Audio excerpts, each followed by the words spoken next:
Sahabat setia Gowori yang dikasihi Tuhan, Shalom. Hari ini adalah Selasa 26 Agustus 2025.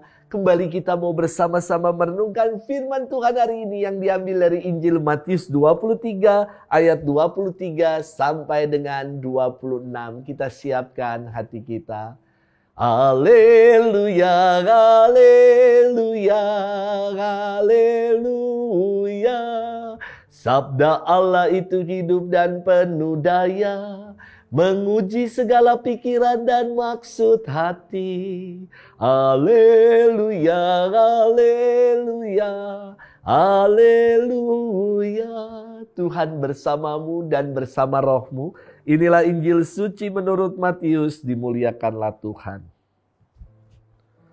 Pada waktu itu Yesus bersabda, "Celakalah kalian, hai ahli-ahli Taurat dan orang-orang Farisi, hai kalian orang-orang munafik.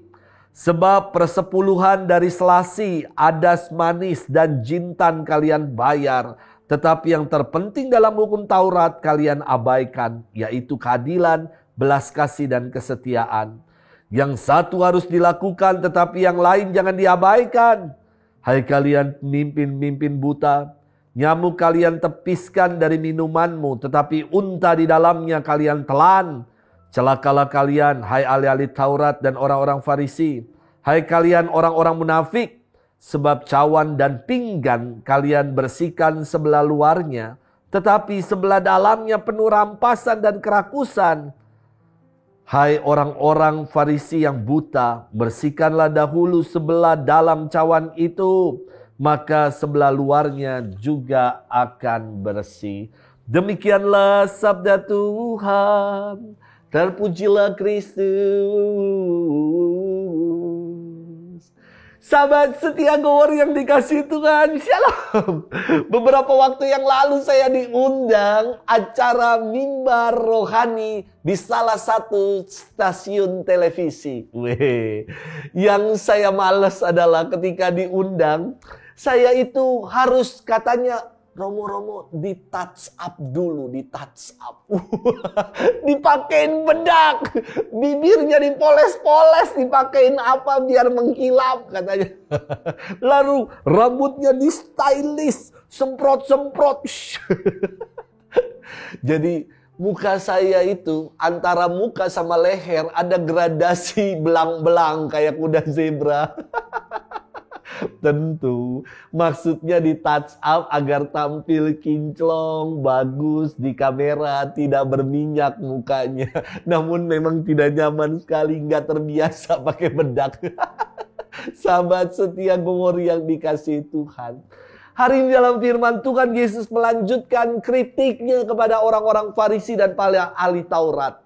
Yesus kembali mengecam mereka dengan bersabda, "Celakalah kalian, hai orang-orang Farisi dan para ahli Taurat, sebab persepuluhan dari selasi, adas manis, dan jintan kalian bayar, tetapi yang terpenting dalam hukum Taurat kalian abaikan, keadilan, belas kasih, dan kesetiaan." Apa sih yang dimaksud dengan selasi, adas manis, dan jintan? Itu adalah nama-nama dari rempah-rempah yang digunakan sebagai bumbu. Dalam hukum Taurat ada kewajiban bagi orang-orang Yahudi untuk menyerahkan persepuluhan dari hasil tanah kepada Yahweh. Tentu ini sesuatu yang baik ketika dilaksanakan. Namun yang keliru adalah karena praktik persepuluhan ini dibuat namun melalaikan yang utama. Yesus dengan jelas mengatakan, keadilan, belas kasih, dan kesetiaan jangan sampai diabaikan. Kerap orang merasa yang penting aku udah kolekte, udah sumbang gereja, udah derma. Sementara hidupnya amburadul, gak setia, hidupnya tidak baik, itu urusan belakang. Seolah kita berderma untuk menyogok Tuhan. Kita kolekte untuk membeli Tuhan. Supaya hidup ini ya udah kita jalani dengan tidak bertanggung jawab saja. Yang penting aku udah berderma, aku udah kolekte buat gereja. Tidak seperti itu. Sikap abai ini dianalogikan Yesus seperti nyamuk yang ditepiskan dari minuman. Sementara unta yang ada di dalamnya ditelan. Cawan dan pinggan, piring, dibersihkan, luarnya saja, tetapi dalamnya dipenuhi dengan rampasan dan kerakusan, tidak dibersihkan. Inilah ciri orang munafik yang kelihatannya baik, nampak luarannya, tetapi di dalamnya dipenuhi dengan segala kekotoran, kebusukan, dan kejahatan. Sahabat setia Gowori yang dikasihi Tuhan, mempersembahkan apa yang kita punya kepada Tuhan itu baik. Sebagai ungkapan syukur kita karena telah mengalami kebaikan Tuhan. Maka apa yang telah kita terima mau kita berikan dengan tulus kepada Tuhan. Namun jangan jadikan persembahan kita sebagai kedok. Atau jangan jadikan persembahan kita untuk menyogok dan membeli Tuhan. Supaya Tuhan senantiasa menuruti apa yang menjadi keinginan dan hasrat-hasrat pribadi kita. Kita tetap dituntut untuk menjalani hidup ini secara berkualitas, secara bertanggung jawab. Dan semoga apa yang kita persembahkan bagi kemuliaan Tuhan, kita mempersembahkannya dengan penuh ketulusan.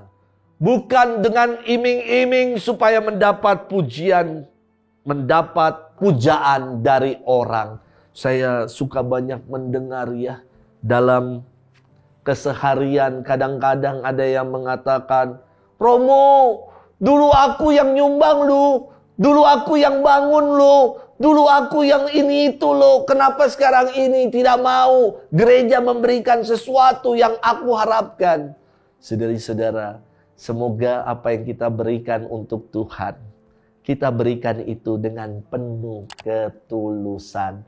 Bukan dengan penuh tuntutan ini dan itu. Semoga itu yang mau kita buat. Selamat bermenung. Tuhan memberkati kita semua. Bapa dan Putra dan Roh Kudus. Amin.